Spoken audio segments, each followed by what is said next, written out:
नमस्कार dear student and friends, मैं दिवाकर कुमार। मेरा यूट्यूब प्लेटफॉर्म दिवाकर विद्यापीठ में आप सबका स्वागत है। कैसे हैं आप लोग? उम्मीद है आप सब अच्छे होंगे।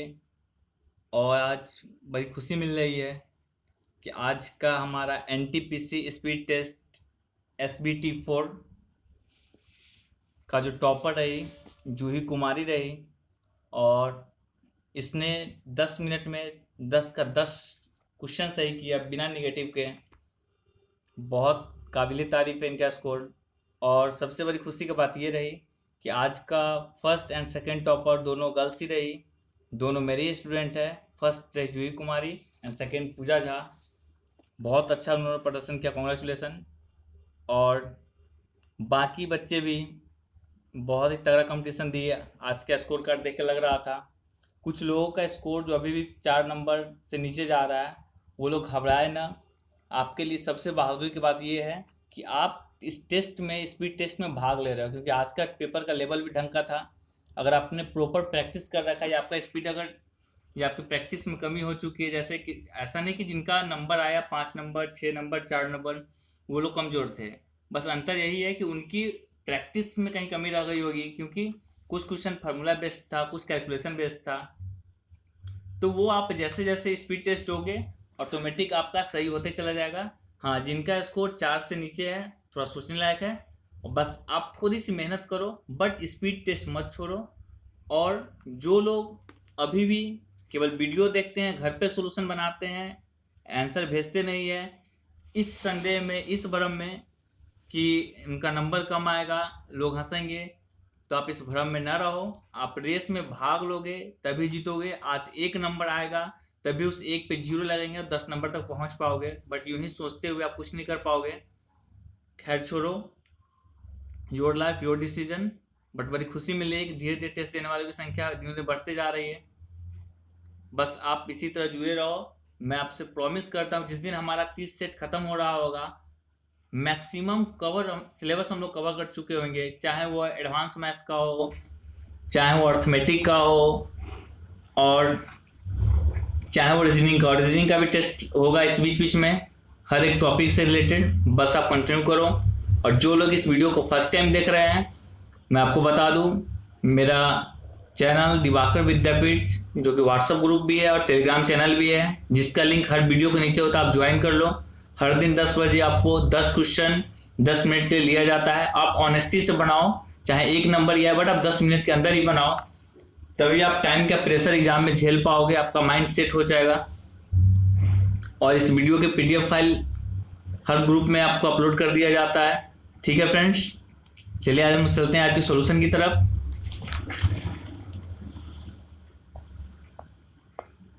जिनके पास क्वेश्चन है वो लोग स्क्रीनशॉट ले ले।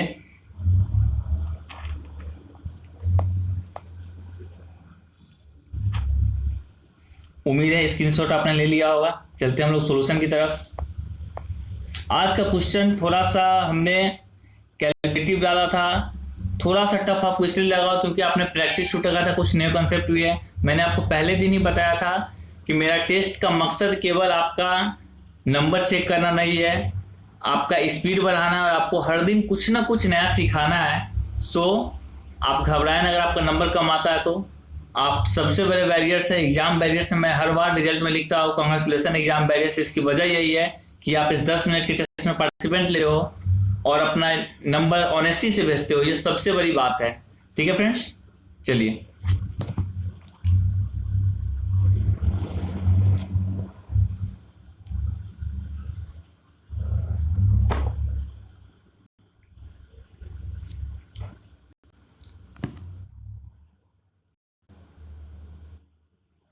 फ्रेंड्स, मेरा फर्स्ट क्वेश्चन था आज का,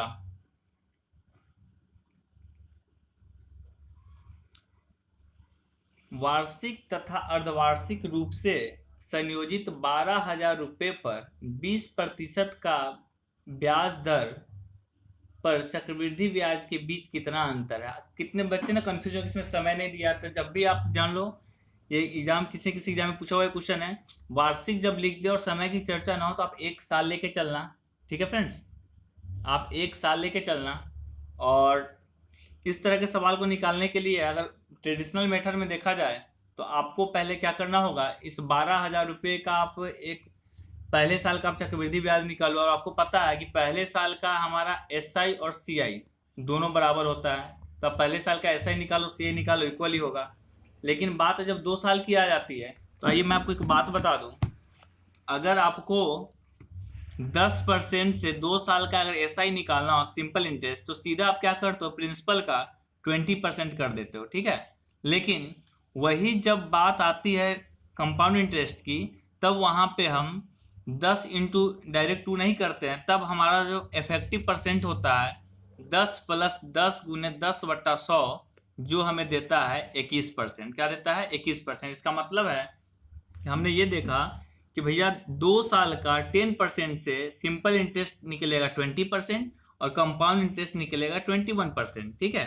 अगर आपको बोला जाए इनका डिफरेंस कितने का है तो 1% का है। तो हमने भी सेम चीज़ किया, पहले हम चाहते तो इसके ट्रेडिशनल मेथड में निकाल सकते थे बेसिक लगाकर, बट हमने थोड़ा सा आपका DC लगाया, हमने परसेंटेज कैलकुलेट किया।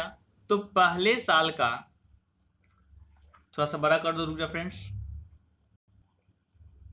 हमने क्या किया, CI का पहले वर्ष का 20% निकाले क्योंकि वार्षिक बोल रहा है। लेकिन जब बात अर्धवार्षिक की होगी तो आपको पता है कि अर्धवार्षिक में समय दोगुना हो जाता है, मतलब 1 साल की जगह समय समय मेरा हो जाएगा 2 साल, और दर आधा हो जाता, दर मेरा हो गया 20% का आधा 10%, और इसका इफेक्टिव परसेंटेज मेरा निकल गया 21%। वही आपको बोल रहा है इनके बीच कितने का अंतर था, आप बताओ इनके बीच जो है अंतर कितने का है। तो हमने निकाला यहाँ पे 1% का, और 1% किसका भाई, तो मूलधन का, तो 12,000 का 1% निकल जाएगा आपका 120। इसे बहुत सारे तरीके से बना सकते हो, डिपेंड करता है आपने प्रैक्टिस किस लेवल में कर रखी है, ठीक है फ्रेंड्स। चलिए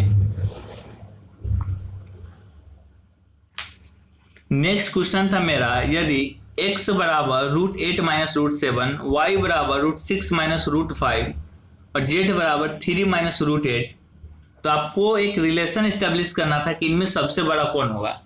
देखो फ्रेंड्स, ये क्वेश्चन देने का मतलब था जिनको पता है उन्होंने सॉल्व किया ही, बट जिनको ना पता है आप जान लो कि जब ऐसा पैटर्न देखने को मिले, ये हर एक एग्जाम में आता है। एग्जाम में अगर आता नहीं है फ्रेंड्स, अगर आता भी है तो सेम पैटर्न यही रहता है, इनके बीच का डिफरेंस सेम होगा, आप इस बात का हमेशा देखना।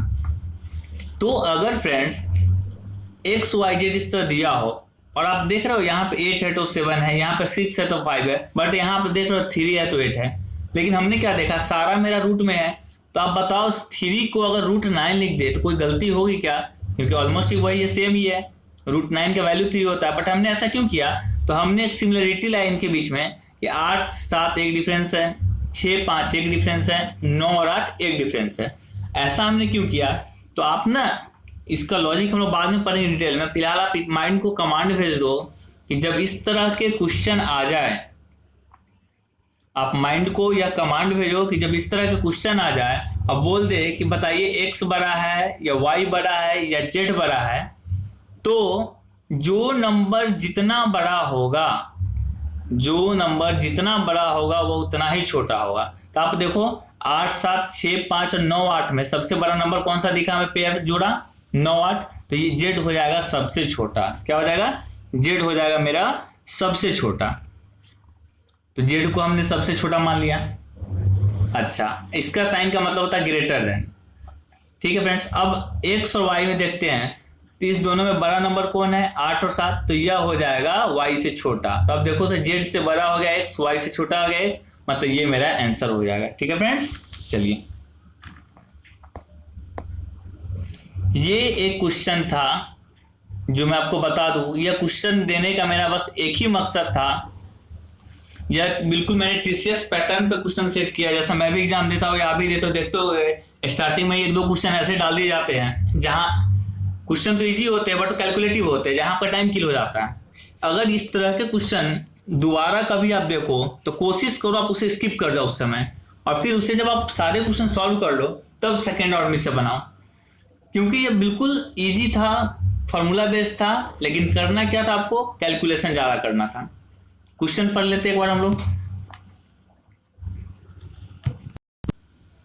क्वेश्चन इस प्रकार था मेरा कि एक आयताकार उद्यान का क्षेत्रफल 1.08 किलोमीटर है स्क्वायर है, जिसकी लंबाई और चौड़ाई का अनुपात 4:3 है, तो 2.8 किलोमीटर प्रति घंटा की चाल से चल रहे व्यक्ति को उस उद्यान का एक पूर्ण चक्कर लगाने में कितना समय लगेगा।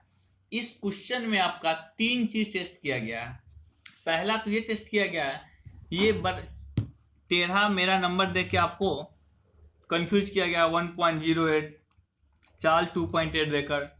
दूसरा, इसमें चेक किया गया है कि आपको पार्क की या रेक्टेंगुलर फिगर की समझ है कि नहीं। फिर तीसरा चीज चेक किया गया है क्या आपको समय बराबर दूरी बटा चाल की समझ है कि नहीं। तो आपने कैसे देखा है कि एडवांस मैथ के क्वेश्चन में कैसे अर्थमेटिक का पोर्शन को घुसाया गया है। तो मैथ के लिए आपको कंप्लीट पढ़ने ही पड़ेंगे। जो लोग अभी भी एडवांस मैथ को इग्नोर कर रहे हैं, आप ये समझ लो बिना एडवांस मैथ के आप एग्जाम में अच्छे स्कोर नहीं कर पाओगे। ठीक है फ्रेंड्स, चलिए हम चलते सोल्यूशन की तरफ इसके। फ्रेंड्स एक बात आप हमें बताओ, मैं जब भी क्लास में भी पढ़ाता हूँ तो यही बच्चों को बताता हूँ कि जब आपको कुछ न समझ में आए तो आप सीधा क्वेश्चन का लास्ट पॉइंट देखो, ठीक है।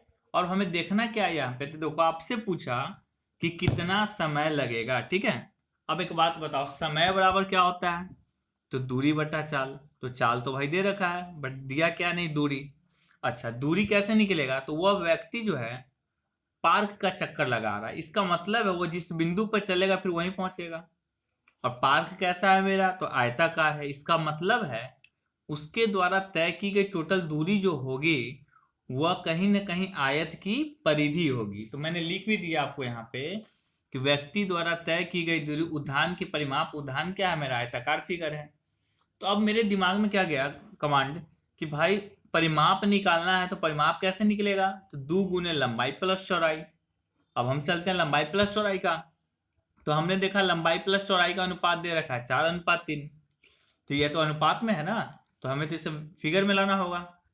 तो फिर हमने क्या देखा, इसको फिगर में लाने के लिए मेरा क्वेश्चन में दिया हुआ है कि एरिया है 1.08 किलोमीटर पर स्क्वायर, और आपको पता है कि आयत का क्षेत्रफल होता है लंबाई गुने चौड़ाई। तो हमने लेंथ और ब्रेथ को 4x और 3x मान लिया, तो ये बराबर हो गया मेरा, ये एरिया दिया हुआ है। तो आप यहाँ एक्स स्क्वायर का जब मान निकालोगे तो आपका आ जाएगा, एक्स का मान निकल जाएगा 3/10 किलोमीटर। आप इसको यहीं पर रहने दो, डिस्टर्ब मत करो, डेसिमल में बदलने की कोशिश मत करना, ठीक है। तो एक्स का मान कितना निकल गया मेरा, 3/10 किलोमीटर। अब हमसे निकालना है दूरी। भाई दूरी क्या होता है, होगा तो आयत की परिमाप, और आयत का परिमाप क्या होगा, तो 2 गुने लंबाई प्लस चौड़ाई। कितने बच्चे गलती क्या करते हैं, यहाँ पे वो लंबाई निकालेंगे, फिर चौड़ाई निकालेंगे, फिर ऐड करेंगे, फिर परिमाप निकालेंगे। आप वो मत करना, आप एक्स का मान लास्ट में यूज करो। जब 2 इंटू लंबाई प्लस चौड़ाई करोगे तो आपने लंबाई को क्या मान रखा था 4x और चौड़ाई को 3x, तो आ जाएगा आपका 4 और 3 7x और 2 14x। अब आप क्या करो, यहाँ पे x का मान रखो।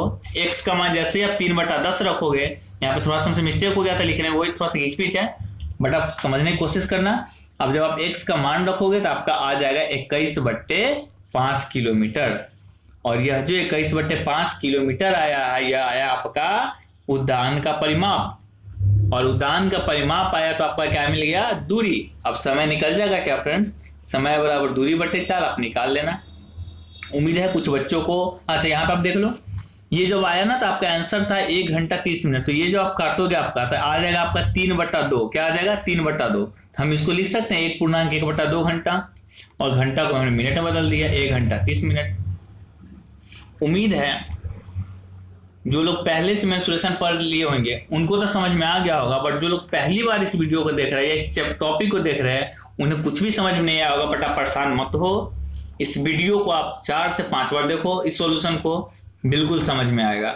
और एक बात और मैं आपको बता दूं कि अगर आप एक ही वीडियो को बार बार देख रहे हो, जरूरत नहीं आप हर बार डाटा खर्च करो। आप क्या करो, यूट्यूब में एक ऑप्शन आता है डाउनलोड का, आप उसे डाउनलोड कर लो।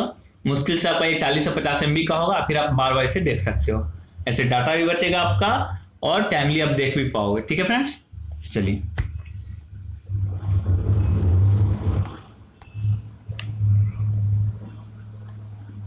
कुछ बच्चे बोल रहे थे क्वेश्चन टफ था, टफ नहीं था, बस हाँ एक प्रॉपर प्रैक्टिस ये क्वेश्चन जरूर खोजा था। आज का क्वेश्चन कि आपने कितना प्रैक्टिस कर रखी है मैथ पे, ठीक है। नेक्स्ट क्वेश्चन है 4 नंबर मेरा। एक व्यापारी दो वस्तुओं को समान मूल्य पर बेचता है, एक पर 20% का लाभ और दूसरे पर 20% की हानि पर। कहने का मतलब है दो समान मूल्य पर बेचा, एक 20% का लाभ, एक 20% का हानि, और व्यापारी को 40 रुपए की हानि हुई, ठीक है। तो आपसे पूछ रहा है कि उस वस्तु का क्रय मूल्य बताया जिसने वो लाभ पे बेचा था। फ्रेंड्स, हमें पता है जो लोग बनाए हो तो अच्छी बात है, बट जो लोग ना बनाया वो लोग खुश जरूर हुए होंगे क्योंकि उन्हें लगा होगा भाई चलो वही क्वेश्चन है, 20% लाभ पर बेचा, 20% हानि पर बेचा, तो भाई हानि प्रतिशत निकालो फटाफट। 20 × 20/100 करके 4% सीधा निकालते थे। बिल्कुल सही बात है, लेकिन अब लेवल उठ चुका है, ये एग्जाम में अब ऑब्सोल्यूट हो चुका है, पूछता नहीं है। अब जो है आपका क्वेश्चन इस तरह पूछ बैठा है कि बताइए उसका क्रय मूल्य जिसको आपसे पूछ रहा है उसका क्रय मूल्य बताइए जिसको लाभ पर बेचा गया। तो फ्रेंड्स कुछ नहीं करेंगे, इससे रिलेटेड मैंने क्वेश्चन भी किया था। कोबरा कमांडो लगाते हैं, सीधा सिंपल कि भाई एक वस्तु को बेचा 20% के लाभ पे, 20% दिखा तो 1/5 दिखा, मतलब 5 का वस्तु था तो 6 में बेचा। दूसरे को बेचा 20% हानि, 20% दिखा तो 1/5 दिखा, इसका मतलब है कि 5 पर उसने बेचा 4 पे। लेकिन सवाल में बोल रखा है कि भाई विक्रय मूल्य दोनों का समान है, तो चलो एक ऐसा नंबर देखते हैं जो दोनों बराबर कर देते हैं। 6 और 4 का लघुत्तम लेते हैं, 6 4 का लघुत्तम मिलता है हमें 12। तो इसे 12 बनाने के लिए हमने 2 से गुना किया, इसे 3 से किया। अब ये तो रेशियो है, अगर इसको 2 गुना करेंगे तो इसे भी 2 गुना करेंगे, इसको 3 गुना करेंगे तो इधर भी 3 गुना करेंगे। आपको मैंने पहले वीडियो में बताया था सॉल्यूशन में कि इधर वाला मेरा निकलता है सीपी, इधर वाला निकलता है मेरा एसपी। अब बताओ हमने गुना किया तो ये मेरा हो गया 10, ये हो गया 15। आपसे जो पूछा है ना इसी 10 इकाई का मान पूछा है। क्यों? क्योंकि ये तो सीपी और ये एसपी है मेरा 12, तो ये सीपी किसका है? तो जिसको 20% के लाभ पर बेचा गया है। आपसे यही तो पूछा कि भाई 20% के जो लाभ पे बेचा है उसका क्रय मूल्य बताएं। तो 20% वाले का क्रय मूल्य हो गया 10, और हानि पे जो बेचा गया था 20% वाला उसका क्रय मूल्य हो गया 15। तो हमने दोनों का ऐड किया 10 और 15 को, तो मेरा आ गया 25, और यहाँ ऐड किया था 24। अब एक बात बताओ कि 25 क्रय मूल्य है, 24 विक्रय मूल्य है, तो हानि हो गया मेरा 1 इकाई। यूटी का मतलब होता है यूनिट, इकाई, हमने सबको यूनिट ही तो मारा है ना। तो मेरा घाटा हो गया 1 इकाई, ठीक है। लेकिन सवाल का कितना इकाई घाटा हो गया? तो बोल रखा है 40 रुपए का घाटा, मतलब मेरा जो 1 इकाई है सवाल के 40 रुपए के बराबर है। तो हमसे पूछा है उसका क्रय मूल्य सीपी बताया, कॉस्ट प्राइस, जो कि लाभ पर बेचा गया है। लाभ पे बेचा गया था मेरा फ्रेंड्स 10 इकाई, तो 40 × 10 400 रुपया। ठीक है फ्रेंड्स, उम्मीद है समझ में आया होगा, बहुत ही हल्का कॉन्सेप्ट। चलते हैं नेक्स्ट क्वेश्चन की तरफ हम लोग।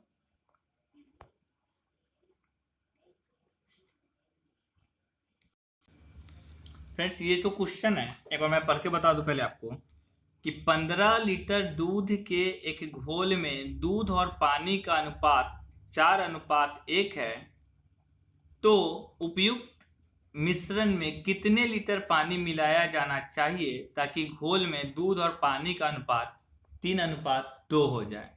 देखो फ्रेंड्स ये क्वेश्चन बहुत हल्का है, बट मैंने इसे आपको 3 तरीके से बनाकर रिप्रेजेंट कर दिया है ताकि किसी बच्चों को ये मलाल ना हो जाए कि सर मेरा वाला तरीका गलत था क्या, क्योंकि मैं अपने क्लास में सारे तरीके आपको बताता हूँ। तो पहले मैं वो बताता हूँ जो मैं इस्तेमाल करता हूँ, जो कि इस तरह के सवालों के लिए सबसे बेस्ट तरीका है। आप एक बात बताओ, पहले कितना था मिल्क और वाटर? तो भाई मेरे 4:1 था। आप क्या करो इसे परसेंटेज में बदल दो। तो ये एक बात बताओ, मिश्रण में जो मिल्क और वाटर वो अपने आप में 100% होगा, मतलब यहाँ पे 4 और 1 5 है, तो 5 इकाई बराबर मेरा 100% होगा। तो 1 इकाई बराबर मेरा कितना हो जाएगा? 20%, मतलब 1 यूनिट का मान है 20%, तो दूध हो जाएगा 80%, वाटर हो जाएगा 20%। ठीक है फ्रेंड्स, चलिए अब एक बात बताओ, आप जो पानी मिलाओगे तो वो तो मिक्स किया हुआ तो रहेगा नहीं। तो पानी तो हमेशा का पानी का आप 1 बूंद लो या 1 litre low, it will be 100% in all, वो अपने आप में क्या होगा, वो अपने आप में 100% होगा फ्रेंड्स। एक मिनट फ्रेंड्स, मैं आपको डील कर दूं। हाँ फ्रेंड्स, हम लोग देखते हैं। तो एक बात बताओ आप, हमने यहाँ पे 80% या 20% कर दिया। अब एक बात होता, पानी हमने मिलाया तो भाई वो अपने आप में 100% होगा, ठीक है। अब जब हमने पानी उस मिश्रण में मिलाया तो ऑब्वियस सी बात है ना, उसमें पानी की मात्रा में चेंज होगा, तो वो पानी का रेशियो बदल के हो गया 3:2। इसको हमने परसेंटेज में बदला तो 3 2 5 बराबर वही 20%, तो 60 और 40% हो जाएगा। अब इसके बाद जिन्होंने एलिगेशन पढ़ रखा उनको तो समझ में आया होगा, बट जो लोग पहली बार पढ़ रहे एलिगेशन ये तरीका को, आप लोग ध्यान से देखो। यहाँ तक तो उम्मीद है आपको समझ में आ गया होगा कि हमने परसेंटेज में बदला। इसके बाद आप क्या करना फ्रेंड, जैसा मैं बता रहा हूँ सब याद कर लो, ये तरीका मान के आप इसको याद ही कर जाओ। बनाना है ऐसे ही कि जो चीज मिलाया जाए ना, आप वही परसेंट उठाना। हमने क्या बताया आपको कि जो चीज मिक्स किया जाए आप उसी का प्रतिशत उठाना। तो इसमें क्या मिलाया गया है, पानी ना, तो आप यहां से पानी का परसेंट उठाओ। तो हमने यहां लिख दिया 20%। हमने मिलाया क्या भाई मेरे, तो पानी, वो अपने आप में 100% होगा, आप याद कर लो। अच्छा, जब मिलाने के बाद जो मिश्रण हुआ वो उसमें पानी कितना हो गया भाई मेरे, 40%, ठीक है। अब जब दो चीजों का हमें रिजल्ट मिल जाए तो आप आंख मूंद कर एलिगेशन लगाना, ठीक है। मैं आपको बता दूं, allegation is not a chapter, it is just a process to minimise the solution of any question. वो क्वेश्चन को, सॉल्यूशन को मिनिमाइज करने का एक तरीका है, इसलिए हम एलिगेशन आते हैं, ठीक है। और मिक्सचर एक टॉपिक है, मिश्रण का क्वेश्चन, इसमें हम लोग एलिगेशन के माध्यम से बना रहे हैं। अब इसका एलिगेशन का नियम होता है कि आप बड़ा में से छोटा घटा दो। 40 में से 20 गया तो मेरा आ जाएगा 20, और 100 में से 40 गया तो आ गया मेरा 60, ठीक है। चलिए अब फिर आप बताइए, यह जो रेशियो मेरा निकलता है 20 तिहाई 60, अब 20 से कम 20, 3:1, यहां पे आप रुक जाइएगा। आपको यहाँ पे सोचने वाली बात है कि यहाँ रेशियो किसका आता है। तो यह जो रेशियो आएगा आपका, वो प्रारंभिक मिश्रण का कुल मात्रा बताता है। तो प्रारंभिक मिश्रण कितने लीटर था शुरू में, 15 लीटर, और मेरा कितना यूनिट निकला, 3 यूनिट। तो हम बोल यूटी मतलब यूनिट, तो 3 इकाई बराबर 15 लीटर, तो 1 इकाई बराबर आ गया मेरा 5 लीटर। अब आपसे पूछा कितना मिलाया गया है पानी, तो यहाँ मेरा कितना यूनिट निकला है, 1 यूनिट, ठीक है। तो 1 यूनिट बराबर कितना लीटर निकला था मेरा, 5 लीटर, तो 5 लीटर मिलाया गया। एक तो आपका ये तरीका हो गया। और थोड़ा सा मैं एलिगेशन के बारे में थोड़ा सा और क्लियर कर दूं, आपको बता दूं। देखो, एलिगेशन आप सेट करना और तभी अप्लाई करना भाई मेरे, जब आप यह जो क्रम है ना आपका बढ़ते या घटते क्रम में हो। देखो तो 20 से बड़ा 40, 40 से बड़ा 100। अगर मान लो यहाँ पे मेरा रहता 110, तब क्या एलिगेशन लगता है क्या, तो बिल्कुल नहीं, क्योंकि यहाँ छोटा बड़ा फिर छोटा, या तो बढ़ते क्रम में तो घटते क्रम में, तभी एप्लीकेशन लगाना। ये थे मेरा एक तरीका। आइए दूसरा तरीका हम लोग देखते हैं। तो बस इसमें क्या करना फ्रेंड्स, आप 4:1, 3:2 कर लेना। और देखो इसमें डाला क्या जा रहा है, मिल्क और वाटर है ना मेरा, ये मान लो यह मेरा मिल्क है, ये वाटर है, ये मानना क्या दिया ही हुआ है। तो हम इसमें देखो तो डाल क्या रहे हैं भाई, पानी डाल रहे हैं, क्या नहीं डाले हैं, मिल्क। इसका मतलब मिल्क जितना यहाँ है उतना यहाँ भी होना चाहिए मात्रा में। तो हम इन दोनों का लघुत्तम ले लिए 12, इसको भी 12 कर दिए, इसको भी 12 कर दिए। इस 12 करने में हमको इसको 3 से गुना करना पड़ा, तो इधर भी 3 से हो गया, इसको 4 से तो इसको भी 4 से। यहाँ मेरा ये बराबर हो गया क्या, क्योंकि भाई देखो ना मिश्रण में डाल रहे हैं पानी, तो दूध तो बराबर करना होगा ना, तो हमने दूध बराबर कर दिया। इस बराबर करने के दौरान हमने क्या देखा, इधर जो चेंज हुआ, पानी 3 से 8 हो गया, ठीक है फ्रेंड्स। मतलब कितने इकाई की वृद्धि हो गई, 5 इकाई की। मतलब आपका आंसर अब निकालना है 5 यूनिट का। अब हम चलते हैं 1 यूनिट का मान निकालने। तो शुरू में मिश्रण मेरा कितना यूनिट है, तो 12:3, तो हो गया 15 यूनिट। और मिश्रण भी मेरा कितना लीटर है, 15 लीटर है, तो 15 इकाई बराबर 15 लीटर, तो 1 इकाई का मान आ गया 5 लीटर। यहाँ आपने कितने इकाई मिलाया था, 5 इकाई, तो आपका आंसर हो जाएगा 5 लीटर। ये आपका हो गया दूसरा तरीका। ये कुछ बच्चे ऐसे बनाएंगे। तीसरा तरीका ये है फ्रेंड्स, वहां पे हमने लिया था परसेंटेज, यहाँ पे आप क्या लेना, सबका अनुपात ही ले लेना, पानी टोटल। यहाँ तो पानी, एक बात याद रखना कि जब आप जब आप परसेंटेज में लो तो यहाँ पे 100 लेते हैं, लेकिन जब आप भिन्न में लो तो यहाँ पे हम 1 लेते हैं, ठीक है। एक ही पूर्ण भिन्न होता है। तो 1/5 हो कितना गया मेरा, तो 2/5। यहाँ भी हमने क्या ले रहे हैं, 3:2 है ना, तो हम पानी ले रहे हैं, तो 2 और टोटल कितना हो गया 5। फिर आप इसको सॉल्व करोगे तो आपका ये आंसर आ जाएगा। ठीक है, इस पे आगे हम चर्चा करेंगे। ठीक है, चलिए अब हम चलते हैं क्वेश्चन नंबर 6 की तरफ। बोल रहा है, एक व्यक्ति ने अपने पुत्र से कहा कि मेरी उम्र तुम्हारी उस उम्र की 7 गुनी है जब मैं तुम्हारी उम्र का था। यदि उनकी आयु का योग 110 वर्ष हो तो उनकी वर्तमान आयु ज्ञात करें। पहले तो आप जान लो कि जब इस तरह का क्वेश्चन आ जाए पजल टाइप का, तो आप तो पहले बनाना ही मत, सीधा स्किप करके अगला क्वेश्चन में चले जाना। क्योंकि जब आपका टाइम घड़ी चल रही हो तब, तो फिर इसे बनाना कर, जो आप पूरा सॉल्व कर लो तब बनाना। यह क्वेश्चन मैं जानबूझ के दिया था ताकि आप इस सवाल को पढ़ो, थोड़ा सा दिमाग लगाओ, अपना टाइम किल करो, फिर सोचोगे कि नहीं इससे आगे बढ़ते हैं, तब तक आप वहां पे अपना 40 सेकेंड आप गवा चुके होगे। इस सवाल देने का मकसद यही था मेरा। ठीक है फ्रेंड्स, तो ऐसे सवाल जो कुछ नया लगे स्किप करो, आगे बढ़ जाओ, टाइम यूटिलाइज करो। अब हम बनाते हैं। देखो फ्रेंड्स, इस क्वेश्चन में अगर बिना सोचे समझे बनाया जाए, डीसी लगाया जाए, तो मुश्किल से यह सवाल पढ़ते ही, ऑप्शन देखते ही 5 सेकंड में बन जाएगा। देखो कैसे, तो वो बंदा बोल रहा है कि भाई मेरी जब भी आयु होगी वह 7 गुनी है। क्वेश्चन आप ध्यान से पढ़ना।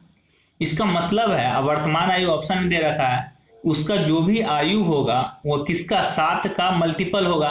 और अब 7 का मल्टीपल देखोगे तो आपका ऑप्शन था 65-45, 80-30, 75-45 और 70-40।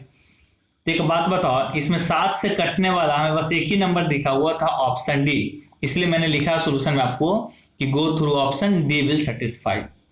ठीक है, अब कैसे सेटिस्फाई मैं आपको बताता हूं। मान लो पापा का उम्र है 70 साल। ये सब सवाल हमेशा ऑप्शन से बनाना, एक्स मानने की गलती बिल्कुल मत करना। और ये सवाल तभी छूना जब आपको अंदर कॉन्फिडेंस दिखे, वरना आप छोड़ देना, टाइम वेस्ट मत करना। ठीक है फ्रेंड्स, पापा का उम्र 70 साल तो बेटा का हो जाएगा 40, ऑप्शन से हम उठाए। अब बोल रहा है पापा कि जब मैं तुम्हारी उम्र का था, तो इसके उम्र होने के लिए पापा को 30 साल नीचे आना होगा। तो भाई जब पापा 30 साल नीचे जाएगा तो बेटा कितने साल का हो जाएगा, 10 साल का। अब बोल रहा है इसकी अभी की जो उम्र है, इसके उम्र का देखो तो 7 गुना है क्या बेटा का, तो 10-7 70, यही तो बोल रहा था वो। ठीक है, चलिए अब चलते हैं हम लोग 7 क्वेश्चन की तरफ। किसी धन को चक्रवृद्धि ब्याज में निवेशित करने पर दूसरे वर्ष का चक्रवृद्धि ब्याज 550 रुपया है और तीसरे वर्ष का 605 रुपया है, तो ब्याज की दर बता। ये बिल्कुल हल्का क्वेश्चन है, 5 to 6 सेकेंड काफी इस क्वेश्चन के लिए, अगर आपको चक्रवृद्धि ब्याज का बेसिक समझ है तो। देखो चक्रवृद्धि ब्याज बहुत सारे टीचर या अक्सर यूट्यूब पे ट्रिकी क्वेश्चन नहीं कराया जाता है बच्चों को कि ये रहे तो वो लगा दो। बच्चे वहां तो कर तो लेते हैं खूबसूरती से 3 सेकेंड, 4 सेकेंड, 5 सेकेंड, 10 सेकेंड में, लेकिन जब कॉन्सेप्ट की बात आती है तो वो हल्के सवाल में भी फंस जाते हैं। बट अगर आपका बेसिक क्लियर, तो आपको पता होनी चाहिए कि दूसरा साल का जो ब्याज है और तीसरा साल का जो ब्याज है, ये कहीं ना कहीं इसका R% होता है। ठीक है फ्रेंड्स, तो आप देखो, आपको पता है ना कि दूसरे साल का जो ब्याज होता है वह तीसरे साल के लिए मूलधन का काम करता है। अब बताओ ये 550 से 605 हो गया है, इसका मतलब है इस पे कितने परसेंट है, तो आप ऑप्शन से चले जाओ। तो ऑप्शन मेरा 5, 10, 15, 20, आपका ऑप्शन था 5, 10, 15, 20। अब आप इसका 5% ऐड करोगे, इसमें 5% इसका कितना हो जाएगा, तो 55 का आधा इसमें ऐड करोगे तो ये नहीं आएगा। तो बस आप ऑप्शन से भी चेक कर सकते थे कि कौन होगा। तो सबसे सिंपल मैं तरीका बता देता हूँ, आप ब्याज का डिफरेंस कर लेना। तो 605 में से 550 या 55, मतलब भाई 55 ब्याज बढ़ा है किस पे, 550 पे। क्यों, आप बोलोगे भाई ब्याज को हमने मूलधन क्यों माना, क्योंकि हमने चक्रवृद्धि ब्याज में पढ़ रखा है कि दूसरे साल का ब्याज तीसरे वर्ष के लिए मूलधन का काम करता है। ठीक है, क्योंकि उस पर भी ब्याज लगता है। तो 550 पे ब्याज कितना मिला, तो 55। तो आप इसको सीधे दर निकालना है तो 100 से गुना कर दो, आ जाएगा आपका 10%। उम्मीद है समझ में आया होगा आपको। देखो कोई भी चीज जब ना समझ में आए ना, तो आप अगर इस चीज को समझना चाह रहे हो कैसे हुआ है, तो आप क्या करो घर पे, अभी जब तक क्लियर ना हो जाए बेसिक तरीका आपको मिला है तो आप क्या करो, खुद से एक नंबर ले लो 1000, वो तो ईजी नंबर है। अब आप क्या करो, इसका 20% ले लो, ठीक है, और सेम क्वेश्चन आप निकालो, दूसरे वर्ष का निकालो, तीसरे वर्ष का निकालो। जिनको बेसिक पता है, जिन्होंने पढ़ रखा, बट जिन्होंने अभी तक नहीं पढ़ा है कंपाउंड इंटरेस्ट, आपको तो कुछ नहीं पता होगा, बट जैसे बता रहे वैसे करने की कोशिश करना, बट इतना जल्दी समझ नहीं पाओगे। जब मैं वीडियो बनाऊंगा तब आपको समझ में आएगा। बट जिन लोगों का बेसिक क्लियर एक लेवल में तैयारी हो चुकी है, वो लोग समझ रहे होंगे हम क्या आपको कहना चाह रहे हैं, ठीक है। आप इन सब पे ऑपरेशन करते रहो के साथ।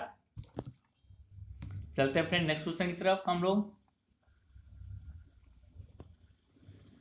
क्वेश्चन आज का बस थोड़ा सा कैलकुलेटिव था, टफ तो नहीं बोलेंगे, कैलकुलेटिव था।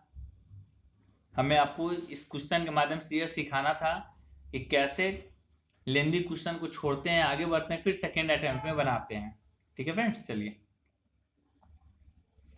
यह क्वेश्चन वो बच्चे 5 सेकेंड में बनाए होंगे जिन्होंने मेरा वीडियो देख रखा है अलजेब्रा में, इस टाइप का जो मैंने प्रमेयीकरण भी बताया है और इस टाइप के क्वेश्चन बहुत कराया है। तो जो लोग मेरा वीडियो देखेंगे, बस ये 5 सेकंड का क्वेश्चन था। अगर आप वीडियो ना देखे होगे, प्रैक्टिस किए होगे, तभी बना सकते थे आप।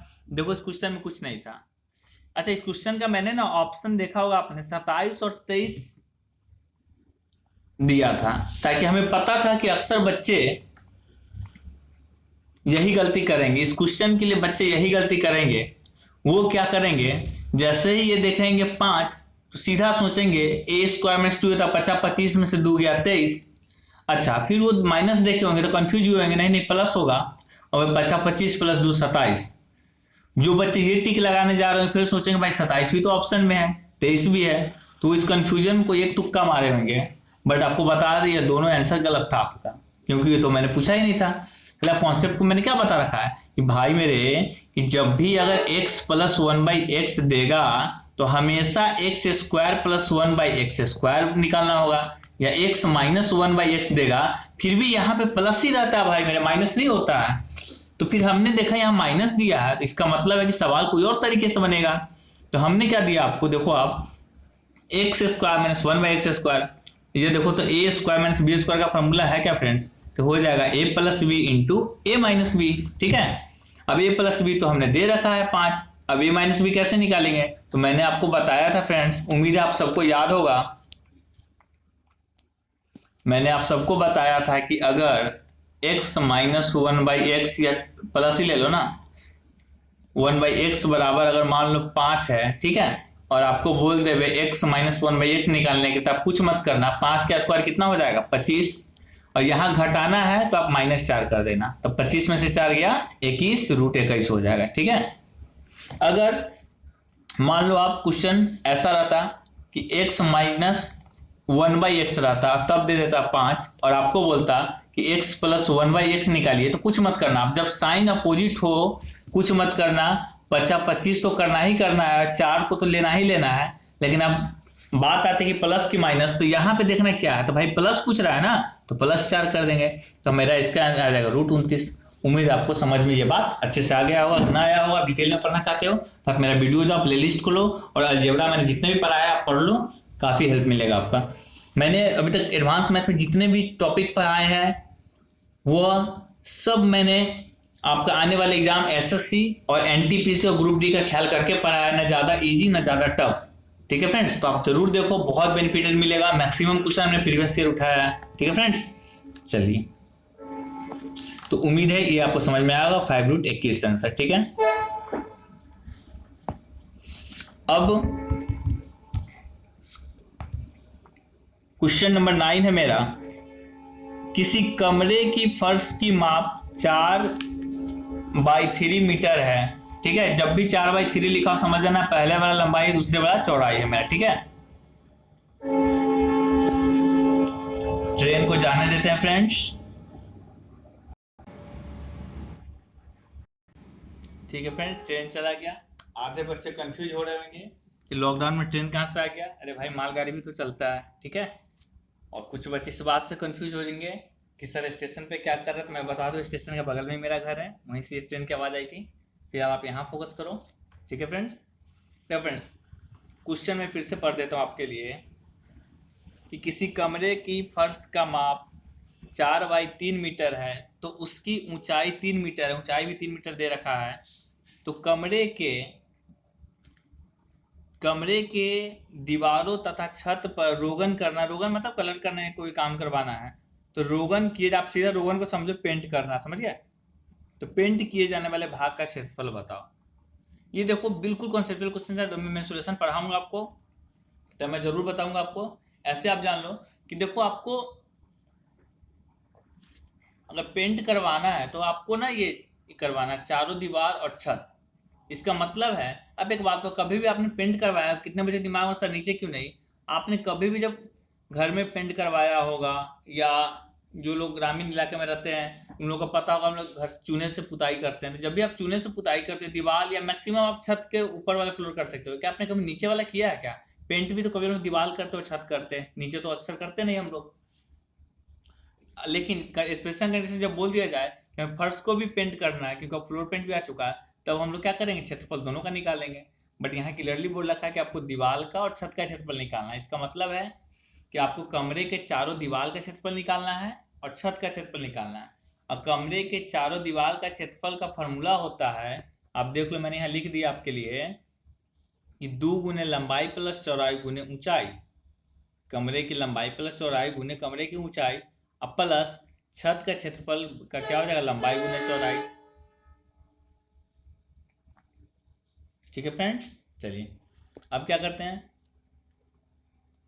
तो हम लंबाई की जगह 4 रख देते हैं। अब देखो एक चीज आप सीख लो, जब भी इस तरह सवाल दिया जाए समझना, पहला वाला लंबाई होता है, दूसरा वाला चौड़ाई होता है। आप अक्सर सुना होगा, पूछता लोग भाई आपके कितने बाई कितने का रूम है, तो आप बोलते हो 12-10 का रूम है, बोलते हो ना, सुना भी होगा आपने किसी के मुंह से। इसका मतलब हुआ कि उसकी लंबाई जो है 12 मीटर है, चौड़ाई जो है 10 मीटर है। ठीक है, आप कंफ्यूज मत होना कि लंबाई कौन चौड़ाई कौन, जब भी 12/10 बोले समझ जाना ये लंबाई और ये चौड़ाई है।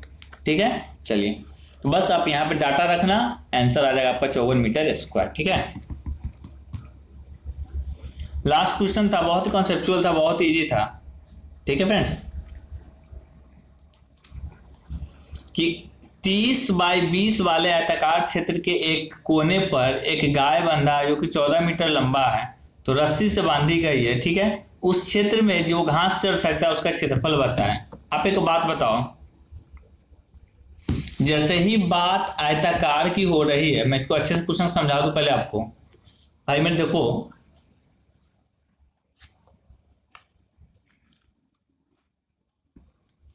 हमने ये खेत ले लिया, ठीक है, आयताकार है, और हम यहाँ पे गाय को खूंटे में बांध दिए। एक गाय को हमने 14 मीटर बांधे। एक बात बताओ, गाय कभी भी चरेगी इस खेत का तो यही पोर्शन चरेगी ना, और जब यह पोर्शन चरेगी, ठीक है, तो ये हम क्या देख रहे हैं, तो ये एक मेरा एक त्रिज्यखंड बन रहा है, जहां ये त्रिज्या है और थीटा कितना डिग्री का हो गया मेरा, तो आयत है तो 90 डिग्री का। तो मतलब आपको इस सब से कोई मतलब ही नहीं था इधर वाले से, बस आपको ये निकालना था, त्रिज्यखंड का क्षेत्रफल निकालना था, जो वही क्षेत्र चलेगा जो त्रिज्यखंड का क्षेत्रफल होगा। और त्रिज्यखंड का क्षेत्रफल होता है πr² थीटा बटे 360। ठीक है फ्रेंड्स, तो मैं आपको थोड़ा सा जूम करके दिखा दूं। बस हमने पाई का मान रख दिया, आर का मान रख दिया, थीटा 90 डिग्री होता है, आपको पता है आयत के चारों को 90 डिग्री होते हैं, बाई 360, यहाँ पे 22/7। आप जैसे ही निकालोगे तो आंसर आ जाएगा आपका 154। ठीक है, ठीक है फ्रेंड्स, तो ये आपका आंसर की है उसका। तो आज की सेशन हम लोग खत्म करते हैं फ्रेंड्स।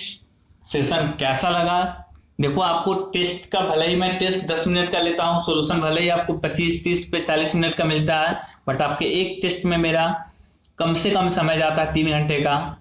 तो कम से कम अगर टेस्ट अच्छा लग रहा हो, सोल्यूशन पसंद आ रहा हो, तो थोड़ा सा शेयर करो, आप लाइक किया करो और कमेंट करके जरूर बताया करो कि कैसा लग रहा है आपको, क्योंकि आपके एक प्यारा कमेंट ही हमें एनर्जी देता है इस तरह के कामों को करने के लिए, ताकि आपको मैक्सिमम हम बेनिफिट दे सके इस लॉकडाउन की घड़ी में। लॉकडाउन अभी लंबा जाएगा, कुछ लोग जो अभी भी सोच रहे लॉकडाउन के बाद पढ़ाई शुरू करेंगे, उनके लिए बहुत जल्द एक वीडियो आने वाला है, मोटिवेशनल वीडियो। फिर आप खुद से एनालिसिस करना है कि आप कहाँ हो, है ना। तो ठीक है फ्रेंड्स, बहुत जल्दी उस पर एक मोटिवेशनल वीडियो लाने जा रहे हैं। आप जो लोग पढ़ाई कर रहे हो बहुत अच्छी बात है, टेस्ट में अपियर ले रहे हो, उनके लिए स्पेशल अप्रिसिएशन, बहुत अच्छा कर रहे हो आप लोग, थैंक यू। फिर मिलते हैं हम लोग कल लाइक कमेंट एंड शेयर जरूर करें। ठीक है फ्रेंड्स, बाय बाय।